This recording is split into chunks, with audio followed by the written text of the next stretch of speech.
Welcome back and welcome to the last lesson for this lengthy but necessary and effective module, marketing. Components of marketing for a sale. When we talk about marketing in terms of selling your business, we are focused on four main areas. 1, are you a recognizable brand in your industry and market? 2, do you have a good brand reputation? 3, is your marketing technology up to date and useful? 4, does your brand stand on its own without you? Recognizable brand. First, let's talk about what a recognizable brand is. Your customers should know your brand name when they think about your industry and your market. The more recognition your brand receives, the more power and advantage your company has.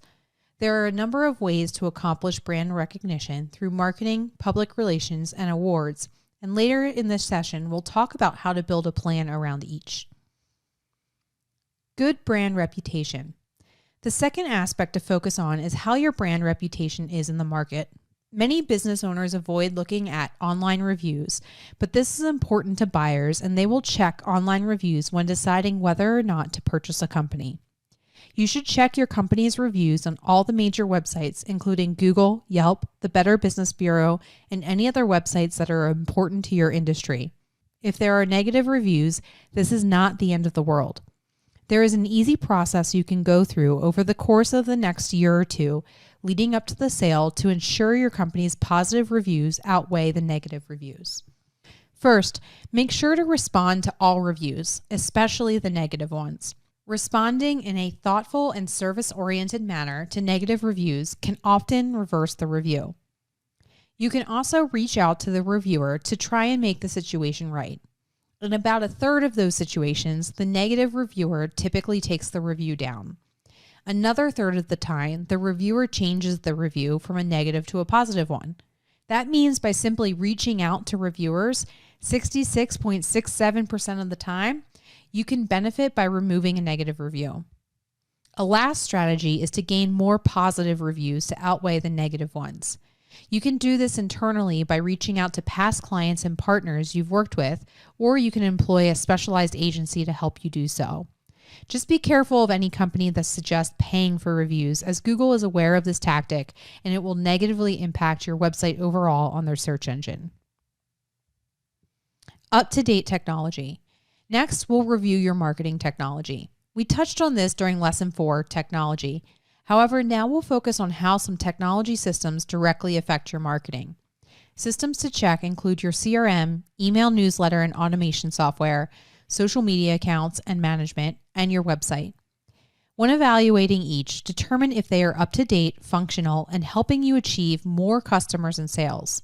Specifically here, I want you to focus on social media and your website. Ensure that your information is up to date on each social media platform, as well as local listing accounts like your phone number, address, email address, and website. Check your website for the same information, but also evaluate if your website needs a full update or redevelopment. Is your website built on a platform that is typical for your industry? Many service-based organizations use WordPress, product-based companies Shopify. Is your website built on one of these or another legacy platform?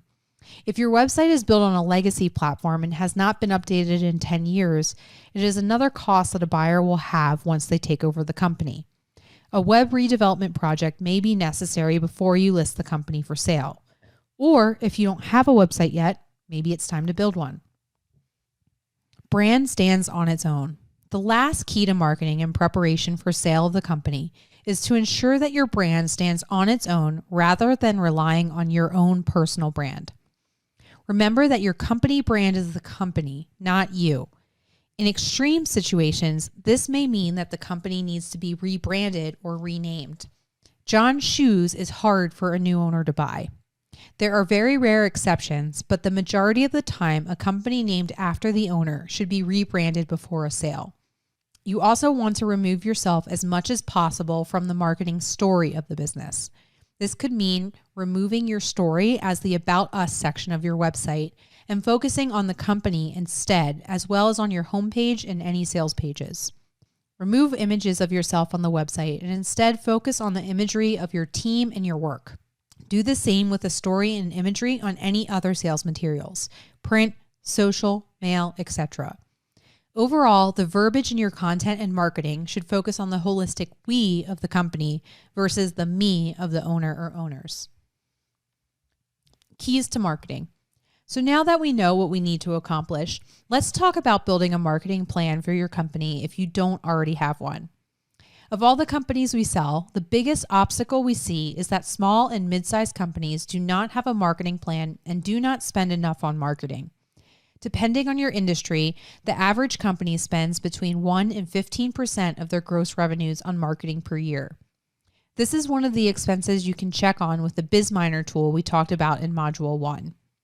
If your spend is lower than the industry average for companies your size, you might want to consider increasing that percentage. Find a way to shave expenses in another area which does not directly impact sales and move that money into marketing, which does directly affect sales and growth. Once you have a target spend and budget, you need a plan.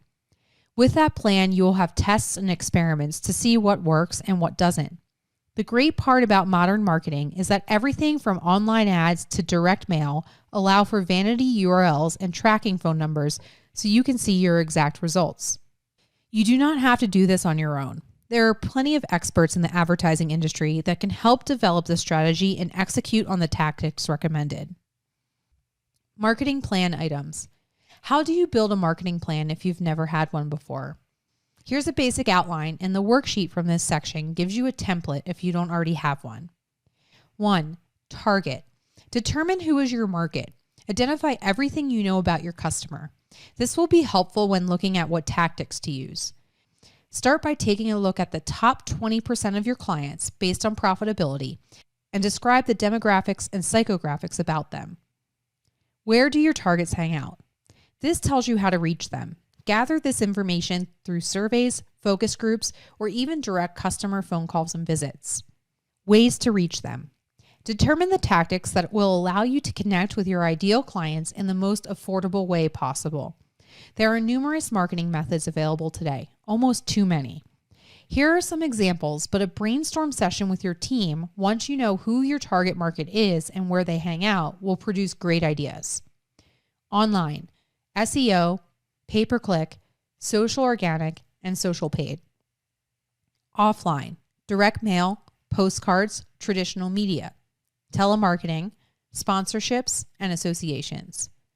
Public relations, speaking, thought leadership, and award recognition.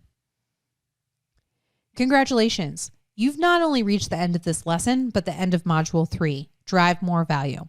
This was a bear of a module, but plenty of great ways to increase the value of your company. There are plenty of ideas that can be executed on this module, but doing all of it would be overwhelming and unnecessary. Like we discussed in each of the lessons, use the action plan to determine what you really need to work on over the next quarter. As always, prioritize things that will prevent your company from selling first. That way, if you need to go on the market fast, you know that your company will sell. Next, work on items that can accomplish the most impact for the least amount of time and money. Once you complete each strategy in each quarter, reevaluate and start again. This is a process that will be ongoing from now until the day you sell. It will not only help build your business value, but it will also help you make more money along this journey. Our next module is focused on identifying your team, and when you're ready, I will see you there.